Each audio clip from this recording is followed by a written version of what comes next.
인지날이야 가샤기 담시에 dingendu shuchowachi kazandi gejinal tabgugu be sondan tuzu chembuchim beine soso naro chisin shuayi. Tani on today's Democracy Day celebration we have chief guests and guests from the Estonian Parliament. Yuko has been here this April along with Roy, who is also the president of the Tibet Support Group in Estonia. But this time you also have Carmen and Esther. We also have the president of the Tibet Support Group from Finland area. Thank you very much for your presence. And within 4 months, you decided to come here 2 times. And last night, we also discussed about coming next year. So this itself is a manifestation of a very strong support from the Estonian Parliament. People who have endured the same suffering that we are enduring right now under China. And they have suffered the same under Soviet Union.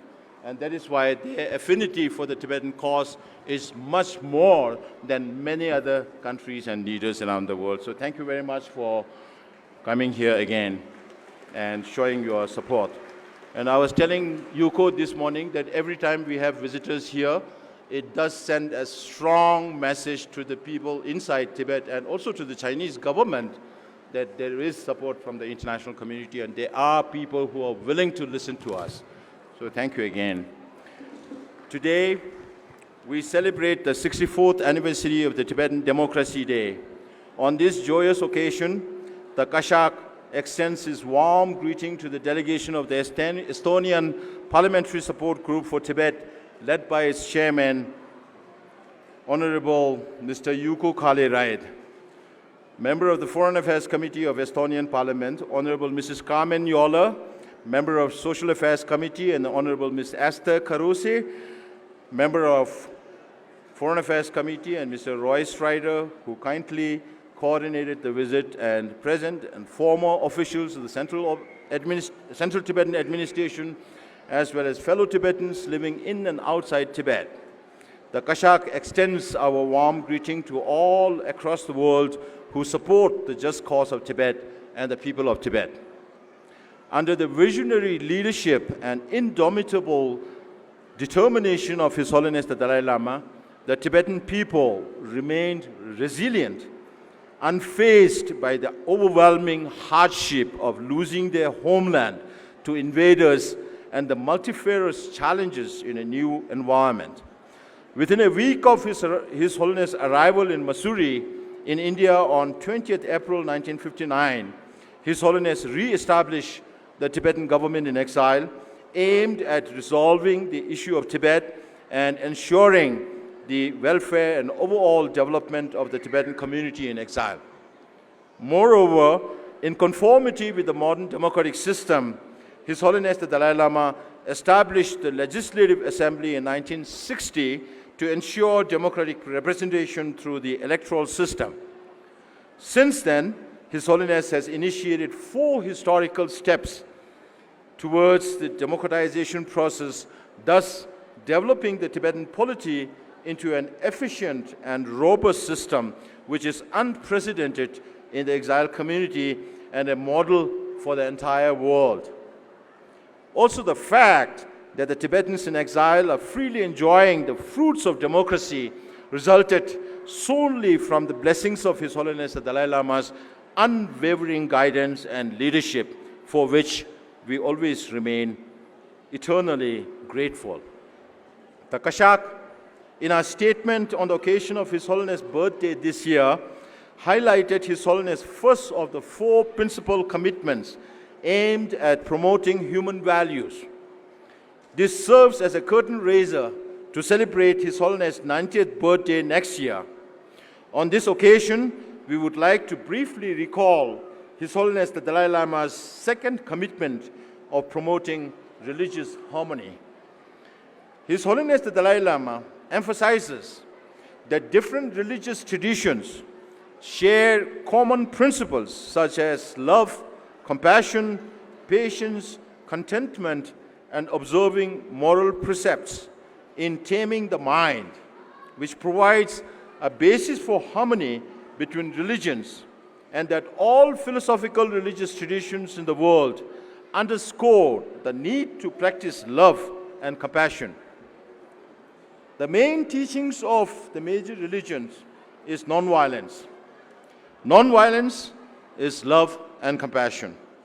The obstacle to practicing love and compassion is anger.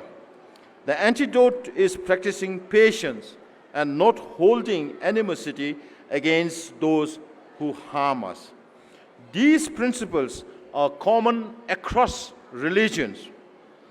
Different philosophical views are necessary due to differences in human temperaments and inclinations. Furthermore, His Holiness emphasizes that if all the world's religions understand each other's perspectives through sincere and disciplined dialogue, harmony can be achieved. His Holiness strongly emphasizes that while maintaining one's own philosophical views and rituals, religious practitioners and followers should develop a sense of oneness of humanity and respect other religions as well as those who don't believe in religion. During His Holiness the Dalai Lama's visit to the sacred land of India on the 2500th anniversary of Lord Buddha's enlightenment in 1956, His Holiness observed that India is not only where Hinduism, Sikhism, Jainism, and Buddhism originated, it is also one of the world's most Muslim-populated nation, where Judaism and Christianity spread and Zoroastrianism found a second refuge. During his stay of over 3 months in India, His Holiness witnessed the tradition of harmonious coexistence of different religions, which has remained vibrant in this free and democratic nation since the reign of Emperor Ashoka. These observations convinced His Holiness the Dalai Lama that different religions, which uphold universal human values such as compassion, love, and nonviolence, should and can work together in harmony. In conformity with the successive Dalai Lamas receiving empowerments, transmissions, and instructions from various traditions of Tibetan Buddhism, His Holiness the 40th Dalai Lama has received initiations, instructions, and oral transmission from many great masters of different traditions of Tibetan Buddhism. As reflected in the records of the teachings received, the textual tradition of Tibetan Buddhism in general and the initiations, instructions, and oral transmissions have become the repository of great oral lineage of pith instructions. Presiding over 12 of the 14 Tibetan religious conferences held since 1963, His Holiness the Dalai Lama has emphasized on the importance of non-sectarianism, opening a new chapter of harmony among major schools of Tibetan Buddhism in exile. In his efforts to promote religious harmony among the world's religions, His Holiness the Dalai Lama met with Sri Lanka's spiritual leader Bande Gunaratna in 1956. Thereafter, in 1967, His Holiness met with Venerable Smodek Phra Sangaraja, the Supreme Patriarch of Thailand. His Holiness has held regular meetings and interactions with the foremost proponents of Pali tradition, such as Venerable Thich Nhat Hanh, a religious leader of Vietnam, Venerable Phra Maha Ghosananda, the Supreme Patriarch of Cambodian Buddhism. These interactions have helped promote understanding and harmony within Buddhist traditions. Furthermore, under the guidance of His Holiness the Dalai Lama, in an effort to foster dialogues on understanding monastic rules and developing an understanding of the different cultures and traditions, a 5-year Pali and Sanskrit International Bhikkhu Exchange Program was launched in 2022. Likewise, the first International Sangha Forum held in Bodh Gaya in 2023 brought together over 2,000 monks following the Pali traditions of Southeast and South Asian countries of India, Thailand, Myanmar, Cambodia, Laos, Sri Lanka, Bangladesh, Indonesia, and those of the Sanskrit tradition from Bhutan, Nepal, Vietnam, China, Taiwan, Japan, Korea, Russia, Mongolia, including Tibet, and other parts of the world. His Holiness the Dalai Lama, in his key address at the opening ceremony of the forum, emphasized the importance of fostering dialogue on monastic rules and the role of Buddhism in the 21st century. Starting with his international visits to Europe and North America from 1970s, His Holiness the Dalai Lama has emphasized universal responsibility. His Holiness has visited over 60 countries nearly 300 times, including visits to the Vatican, the Washington National Cathedral, Westminster Abbey at London, St. John the Divine Cathedral in New York, as well as Jerusalem, a holy site for Christianity, Judaism, and Islam, the Hindu Kumbh Mela, the Jama Masjid in Delhi, and many other religious sites and temples in cities and towns. During these visits, His Holiness has left an indelible imprint of his universal message and met with numerous renowned leaders of different faiths. Similarly, His Holiness the Dalai Lama has also participated in many interfaith dialogue and harmony conferences, such as the World Day of Prayer for Peace in the sacred land of Assisi, Italy, organized by His Holiness Pope John Paul II in 1986, the Parliament of the World Religions in 1993, various international religious conferences in India, the Interfaith Dialogue and Need for Religious Tolerance in San Francisco in 2006, the Terrorism National and International World Conference in India in 2008, the World's Religions Dialogue and Symphony Conference in 2009, and the World Peace Summit in Hiroshima, Japan in 2010. At these conferences, His Holiness has consistently called for harmony among the religious faiths to promote human values and contribute to world peace. Furthermore, His Holiness the Dalai Lama urged religious organizations to pay attention to environmental protection at the 2009 United Nations Climate Change Conference in Copenhagen. In 2015, under His Holiness' guidance, Buddhist leaders worldwide issued their first joint statement calling for action on climate change. In 2017, His Holiness attended the World Peace and Harmony through Interfaith Dialogue conference with various religious leaders in India. Likewise, in 2019, the 15th Youth Interfaith Pilgrimage and Dialogue conference was held in Bangalore, organized by the Foundation for Universal Responsibility of His Holiness the Dalai Lama. Many similar meetings have been held under the guidance and support of His Holiness the Dalai Lama. Besides that, His Holiness the Dalai Lama has authored over 100 books in English, which have been widely read and translated in many major world languages, which includes Good Heart, a Buddhist perspective on the teaching of Jesus, 1996, The Art of Happiness, 1998, Ethics for the New Millennium, 1999, The Universe in a Single Atom, The Convergence of Science and Spirituality, 2005, Towards a True Kinship of Faiths, How the World's Religions Can Come Together, 2010, and Beyond Religion, Ethics for a Whole World, 2011. His Holiness the Dalai Lama, in his public talks, discussions, and interviews, has emphasized the importance of promotion of human values, world peace, and environmental protection through interfaith dialogue and harmony. These have been viewed, listened to, and disseminated widely by most major global media organizations.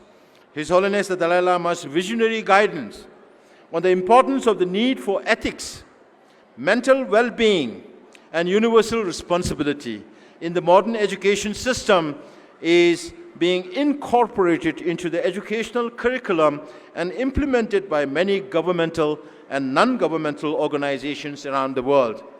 Some of these major organizations include UNESCO's Intercultural Dialogue Project, the Parliament of the World's Religions Interfaith Dialogue Initiatives, the Peacemakers in Action Network's effort to leverage religious leaders for peace building, Religions for Peace, interfaith dialogue and collaboration activities, the Mind and Life Institute's dialogue between science and Buddhism, the World Peace Council's peace promotion campaigns, global ethics promotion initiatives of the Global Ethics Foundation, and the primary and middle school teacher training program under National Council of Educational Research and Training of India.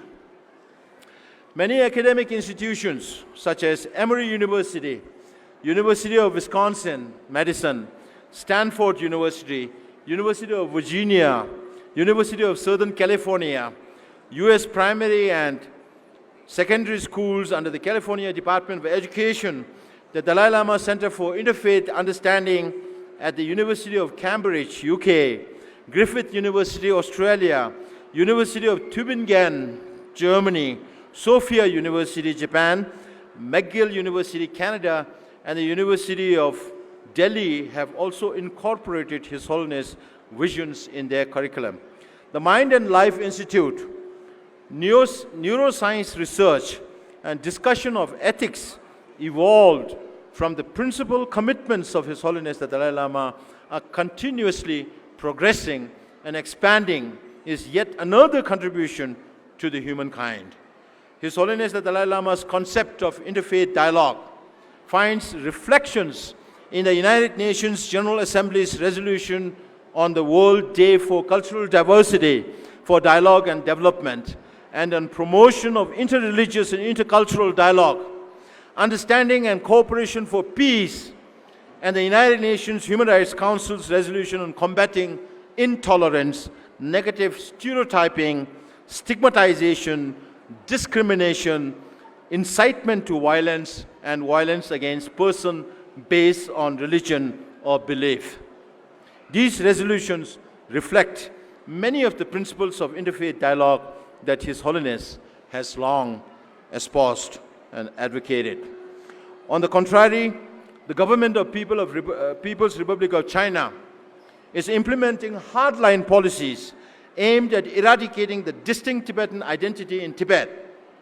This is a blatant violation of common aspirations of humanity for religious harmony, promotion of ethics and world peace, which has been consistently reported by independent research organizations such as Human Rights Watch and Amnesty International, as well as by the delegation of the EU's European External Action Service on their visit to Tibetan areas in June this year.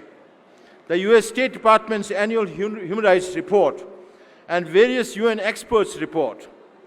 On 5th August this year, the American Bar Association passed a resolution on Tibet, stating the American Bar Association urges the United States Department of State, Offices of Global Criminal Justice to investigate and publish updated findings on the question of genocide, crimes against humanity, and other human rights violations in Tibet.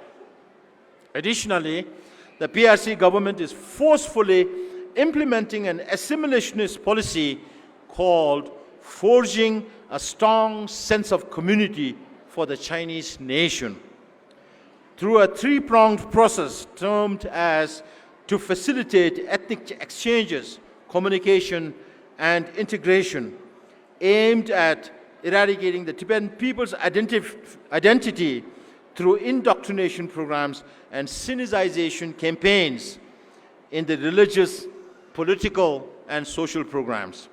As part of this policy to eradicate anything Tibetan, the Chinese authorities are distorting Tibetan history, erasing Tibetan national identity, and forcibly changing the way of life destroying architectural buildings, designs, and the artwork of Tibetan characteristics. Over 1 million Tibetan children are forced into state-run colonial boarding schools to learn Chinese language and ideology without access to their families. Books related to Tibetan nationality, religion, and histories are being forcibly removed from the libraries of these schools. And pictures and statues of historical figures such as Tumis Sambodha, who created the Tibetan script, and other ancient and modern scholars in the Tibetan campuses are being wiped out. Such alarming reports continue to emerge from Tibet. In June this year, hundreds of Tibetan young monks were forcibly evicted from Kirti Monastery in Ngaba area of Amdo to force them into draconian colonial-style boarding schools. Moreover, the 19th century Atok Monastery was completely razed to the ground on date. On the 12th July, the Ragyak Hangri Nobu Educational Institute, which accommodates over 1,000 Tibetan students, was forcibly shut down, causing great distress to the school's teachers and students. These appalling incidents clearly shows that the PRC government, in contrary to their propaganda of the proclaimed progressive steps of human society towards democracy, freedom, justice, equality, and harmony, is regressing or digressing into the dark age of brutal colonialism. In support of the aspirations of the Tibetan people, US President Joe Biden signed the Promoting a Resolution to the Tibet-China Dispute Act on 12th July this year. The act highlights that the current policies of the People's Republic of China are systematically suppressing the ability of Tibetans to preserve their religion, culture, language, history, way of life, and environment. The Kashak mentioned in its statement on His Holiness the Dalai Lama's 89th birthday that the Act recognizes the US government's position on historical status of Tibet, that the Sino-Tibet dispute is unresolved, and that it is the official policy of the US government to promote a negotiated solution to the dispute through dialogue. The Kashak would also want to acknowledge the unanimous resolution passed by the Canadian Parliament on 10th June this year. This resolution asserts that the Tibetan people and their country have the right to self-determination and are empowered to freely choose their economic, social, cultural, and religious policies without any interference from any external power. The resolution also condemned the Chinese government's systematic policy implementation of cultural assimilation against Tibetans. The aspiration of the Tibetan people to preserve our national identity and to develop our own culture cannot be crushed by any form of brute force. More so, it is the important responsibility of Tibetans living in free countries to make every effort so that the Chinese government corrects and ends its misguided and repressive policies in Tibet. Hence, the Kashak urges every Tibetan to make collective efforts in unity. While we celebrate the Tibetan Democracy Day, we must also acknowledge that there is still considerable scope for improving our democratic system. In particular, it is the need of the hour to strengthen completion and effectiveness of the laws and regulations that ensure fairness and justice for all. In conclusion, we pray that the light of His Holiness the Dalai Lama's vision and meritorious accomplishments continue to shine across the world, and may all His Holiness' wishes be spontaneously fulfilled. May the truth of Tibet prevail. Thank you very much. To Chena, Pandit Sugensho.